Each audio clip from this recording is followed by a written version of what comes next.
My family claimed they couldn't spare $800 for my rent while I struggled through college, then bought my brother a $40,000 sailboat so he could chase his dream. I took a remote job and disappeared. Years later, I walked into a company I owned, right as my dad was asking the receptionist if I worked there. "Don't twist it, Jack. Don't you dare twist it." Lila's voice sliced through the kitchen like glass. She slammed her palm against the counter so hard the coffee mugs rattled. Dad's eyes were red from wine and anger. His jaw clenched, his chest rising and falling like a bull about to charge. "You've always had a way of making yourself the victim. Always." The overhead light hummed, flickering slightly, like even the house wanted out of this fight. Mom leaned against the fridge, her trembling hand wrapped around a half-empty glass of Chardonnay. She didn't drink this much before. Not before the cracks in us widened into canyons. I stood in the doorway, still as a statue, my hands buried in my pockets so no one saw the tremor in them. My silence burned more than shouting ever could. And then Dad jabbed his finger through the air like he was stabbing me with it. "You stole from us once, Jack. Don't think we forgot that." The room froze. Lila's mouth opened, but nothing came out. Mom's glass nearly slipped. I didn't move, didn't blink. He didn't just accuse me. He buried a knife. My name is Jack Aldrin, 26. The quiet one, the easy one to blame. All my life, I've been the background noise in this family, the one who swallows words, who takes the blows without swinging back. They think my silence means I forget. But silence isn't weakness. Silence remembers.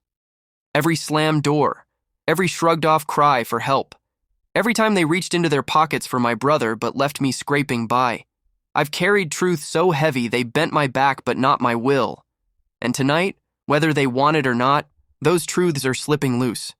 I've been quiet long enough. Family members introduced. Dad, Marcus Aldrin, 58. The self-made businessman who believes he built everything with sacrifice. His hair is thinning, but his voice never lost its edge. He speaks like he owns the air in the room, like no one else deserves it. Mom, Evelyn, 54. Fragile frame, fragile will. Her apologies always fell on the wrong side of the scale. She cried often, but her tears never washed anything clean. Sister, Lila, 29. My senior by 3 years, and she never lets me forget it. She fills every silence with fire, every conversation with venom. She'd rather draw blood than admit she's wrong. Brother, Cole, 23. The golden child. Reckless but forgiven. Broke rules but was praised for being passionate. They bought him a $40,000 sailboat to chase his dream. I once begged for $800 rent. They told me, "We can't spare it. That's my family. That's the battlefield." Dad's voice boomed. "You never understood family sacrifice, Jack. You never carried the weight I did." Sacrifice, I repeated quietly, letting the word taste bitter on my tongue. My voice was low, steady, like a match about to catch. The room stilled. They weren't used to me speaking. You call it sacrifice when it's convenient. But when I was scraping coins for gas, when I skipped meals just to stretch rent, where were you then?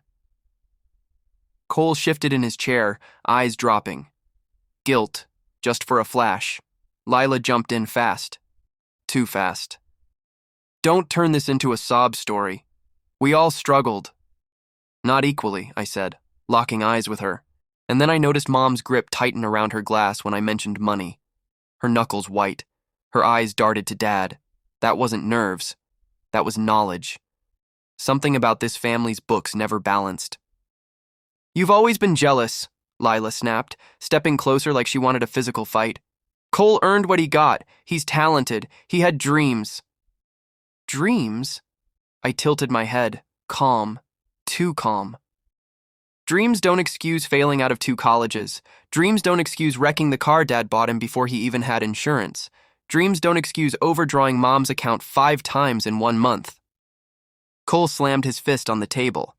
That's not fair, his voice cracked, with shame more than anger.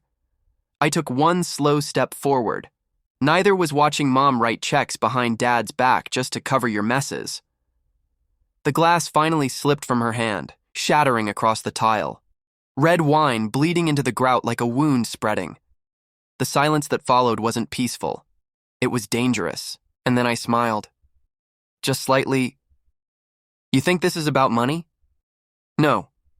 It's about what you all did to me. Rain hammered against my apartment window, the kind that makes the walls feel thinner, the kind that keeps you awake. My rent was due. My landlord's voice echoed through the hallway like a judge delivering a sentence. Last warning, Jack.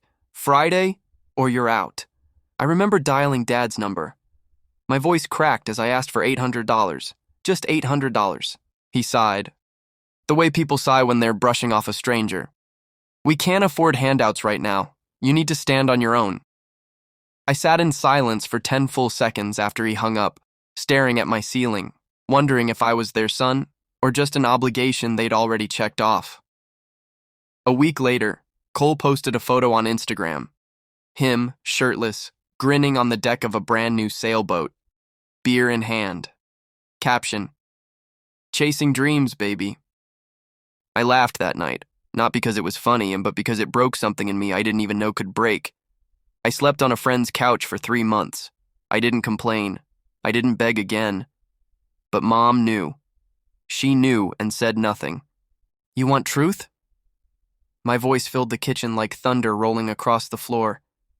Dad, you didn't deny me because you couldn't. You denied me because you were hiding money. You drained Grandma's trust, the one meant for all of us. But somehow only one of us got a $40,000 boat. Cole's face drained of color, his lips trembling. Lila spun toward him. Wait, what? Mom's hands covered her mouth, tears spilling over. Marcus, please, just stop. Dad's face twisted. Rage, fear, shame. You don't understand, Jack. You don't know what was at stake. I stepped closer, voice steady as stone. I knew. I've always known. I just waited for the right night to say it. The house collapsed into chaos. Lila screaming, Dad shouting, Mom sobbing. Cole sat frozen, staring at his hands like they belonged to someone else. But me? I was still. My calmness cut through the storm, sharper than any scream. I looked each of them in the eye. My voice didn't rise. It didn't need to. I gave you all my silence. Tonight I give you the truth. Lila spun on me, eyes blazing. You're destroying this family. But then Cole finally spoke. His voice quiet, shaken. Maybe he's right. The golden child. The favorite. And for the first time, he was on my side. I walked toward the door. Each step felt lighter, like shedding weights I'd dragged for years. Behind me, Mom's voice cracked. Jack, wait. I'm sorry. I should have done more for you. I stopped, my hand on the doorframe. The wood felt cool under my palm. You could have, I said without turning. But you didn't. No anger, just a final truth. They'll never see me the same again, I thought, and I don't need them to. Outside, the night air was sharp, clean, the kind that stings your lungs but reminds you you're alive. I filled my chest with it. For the first time, I wasn't carrying them anymore. Weeks passed, silence from them, freedom for me. One morning, sunlight streamed through the glass walls of my office. My office. The name Aldrin Innovations glowed on the wall behind me.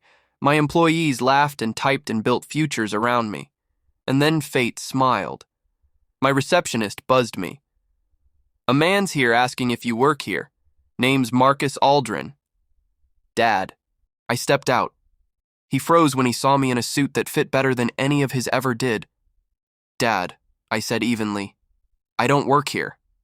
I let the pause stretch until it cut. I own it. For the first time in his life, my father had no words. And for the first time in mine, I didn't need them. I exhaled, slow.